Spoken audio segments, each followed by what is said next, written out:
The wind howled through the trees as the rain battered the tin roof of a small wooden cottage on the edge of a sleepy countryside village. Inside, Emma, a young woman in her early 20s, stirred a pot of soup on a rusty stove. The warm smell of potatoes and lentils filled the air, even though she knew this was the last of her groceries for the week. Emma had lived here alone since her grandmother passed away 2 years ago. She worked at the town's diner during the day and spent evenings studying by candlelight, still dreaming of going back to college. Life wasn't easy, but she had a quiet strength. She never complained, never begged, just kept going. As the storm grew louder, a faint knock echoed from the front door. Emma's heart skipped. No one ever came out here. The nearest neighbor was half a mile away. Cautiously, she opened the door. There, soaked from head to toe, stood a tall man in a dark jacket, holding the hand of a little boy around 6 years old. The boy's teeth chattered. His small hands were icy red. "I'm sorry," the man said. "Our car broke down on the road. I couldn't find a signal. I saw your light. Please, just for the night. We'll leave early." Emma paused, wary for just a second. But then she looked at the boy, pale, frightened, and cold. She opened the door wider. "Come in. You both look frozen." Jess swiped Ella's card, the whirring sound of the machine filling the silence. But then came the dreaded beep, the one that signaled something was wrong. Ella glanced down at the screen, frowning slightly. "Try it again," she said, trying to mask the momentary sense of unease in her voice. Jess complied, swiping the card again. But the same beep echoed through the cafe. Jess gave a polite smile, though it didn't quite reach her eyes. "I'm sorry, Ella, but your card's declined." Ella's heart skipped a beat. This wasn't possible. She checked her card, scanning it with a quick flick of her eyes, and then looked at Jess again. "Are you sure?" "I'm afraid so." Ella's mind raced. She knew that her bank account had more than enough funds. She had to have just transferred the right amount. But this wasn't right. Her pulse quickened, and she reached for her phone to check the app. She tapped through the screens, her eyes scanning the account balance.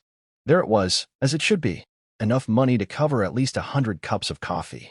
She looked up at Jess, about to speak again when a voice interrupted. "I'll cover it." Ella turned her head toward the man behind her in the line, his tone calm and easy. He was tall, maybe a few years younger than her, with messy dark hair and a simple hoodie. His jeans were well-worn, but there was something warm in his expression, a genuine smile that seemed to extend beyond the casual gesture of paying for a cup of coffee. "I really don't mind," he continued, his voice still steady and friendly. Ella blinked, a little taken aback. She could have easily handled it herself, but there was something disarming about his offer, the quiet generosity in his eyes. Maybe it was the fact that she'd just found herself in an unusually vulnerable moment, or maybe she just didn't want to deal with the awkwardness of the situation. "Thank you," she said, smiling faintly. "I appreciate that."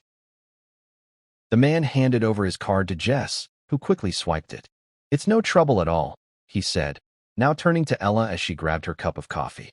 "I'm Jack," he introduced himself, extending a hand. "Ella," she replied, shaking it briefly. "Really, thank you. You didn't have to do that." Jack shrugged, not seeming fazed. "It's just coffee. I've had my fair share of weird card declines." Ella chuckled, though it felt a bit forced. She was still trying to piece together why her card had been declined when she knew it shouldn't have been. But Jack didn't seem to mind the awkwardness, giving her a reassuring smile. "Well, I'm glad someone's looking out for me today," Ella said. "I might have had to go all the way to the ATM to get cash, and that's not something I have time for." "Yeah, I get that," Jack agreed. "I'd say this makes us even, right? I've been in your shoes before." Ella nodded, feeling an unexpected sense of relief in the simplicity of the exchange. There was something grounding about this interaction, something unassuming about Jack that reminded her of what she'd been missing lately, the human side of things, not just the corporate face of herself that she showed to the world. "Well, enjoy your coffee," Jack said, flashing another easy smile before turning toward the door. Ella watched him leave, her gaze lingering for a moment. She almost felt a bit of guilt for letting a stranger pay for her coffee, but it was the least of her worries.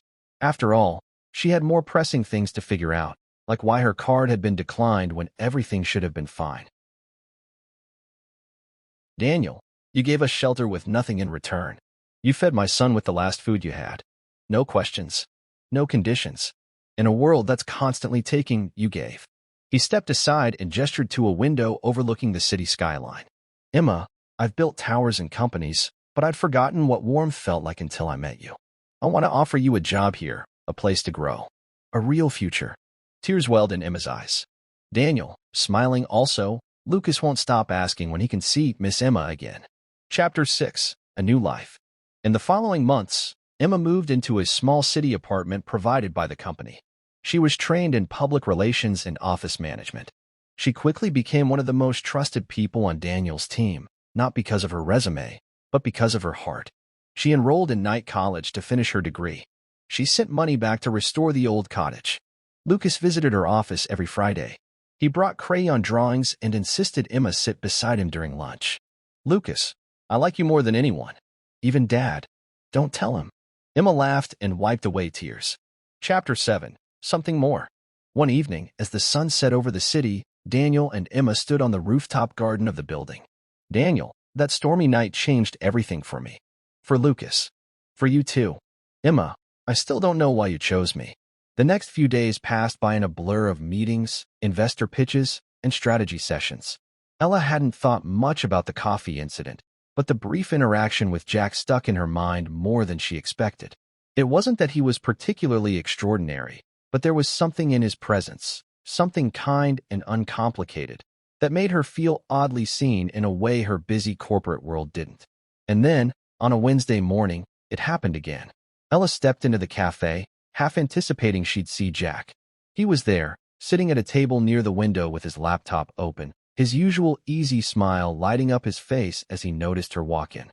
"Hey," Jack said, standing up when he saw her. "Fancy seeing you here again. Guess this is a regular spot for both of us," Ella said, smiling back. She ordered her coffee, and Jack stepped aside, gesturing for her to go first. "On me again," Jack offered as she was about to pay. Ella raised an eyebrow, a playful smile tugging at the corners of her lips. "You're persistent." "I'll take that as a compliment," Jack replied. "Honestly, I'm just trying to keep the universe in balance. First, I help you out, and then you buy me coffee someday." Ella couldn't help but laugh. There was something about him, his down-to-earth demeanor, that made her feel strangely at ease. They sat together this time, chatting casually. Ella learned that Jack worked at a small tech startup, and that he had a passion for coding and building apps. There was no pretense in his conversation, no sense of competition or trying to impress her. In fact, Ella felt like she was talking to a regular person for the first time in a long while.